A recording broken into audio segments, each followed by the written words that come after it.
দর্শক আমন্ত্রণ জানাচ্ছি টুডেস ওয়েদারে। আজ 11ই মে শনিবার। জানিয়ে দিচ্ছি আজকে ঢাকার আবহাওয়া এবং তাপমাত্রা সম্পর্কে। ঢাকায় বর্তমান তাপমাত্রা রয়েছে 25 ডিগ্রি সেলসিয়াস, যা অনুভূত হচ্ছে 25 ডিগ্রি সেলসিয়াস। বিগত কয়েকদিন ধরে ঢাকার আবহাওয়া বেশ সহনশীল রয়েছে। আজ আকাশ কিছুটা মেঘাচ্ছন্ন রয়েছে এবং আগামী 2-3 দিন বৃষ্টি হওয়ার সম্ভাবনা রয়েছে। আজ সারাদিনে সর্বোচ্চ 31 ডিগ্রি সেলসিয়াস এবং সর্বনিম্ন 25 ডিগ্রি সেলসিয়াস হতে পারে। আবহাওয়া অধিদপ্তরের তথ্য অনুযায়ী দিনের বেলা তাপমাত্রা হ্রাস পেতে পারে এবং রাতে তাপমাত্রা অপরিবর্তিত অবস্থায় থাকবে।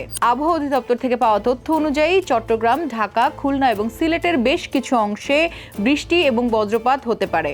এবারে জানিয়ে দিচ্ছি air quality data. Air quality data অনুযায়ী আজকের একুআই রয়েছে 98, যা পরিবেশের জন্য বেশ সহনশীল। একুআই ডাটা অনুযায়ী আজকে বাতাসের গুণাগুণ বেশ সন্তোষজনক এবং কিছুটা হলেও দূষণমুক্ত রয়েছে। আবহাওয়া অধিদপ্তরের তথ্য অনুযায়ী যেহেতু আমরা দেখতে পাচ্ছি আগামী কয়েকদিন বৃষ্টি হবার সম্ভাবনা রয়েছে বেশ কিছু অঞ্চলে, সেক্ষেত্রে অবশ্যই রাস্তায় বের হলে ছাতা এবং রেইনকোট নিয়ে বের হবেন। যেহেতু বিভিন্ন অঞ্চলে বজ্রপাত এবং শিলাবৃষ্টি হওয়ার সম্ভাবনাও দেখা দিচ্ছে, সেক্ষেত্রে অবশ্যই নিরাপদ জায়গায় অবস্থান করুন। এই ছিল টুডেস ওয়েদার।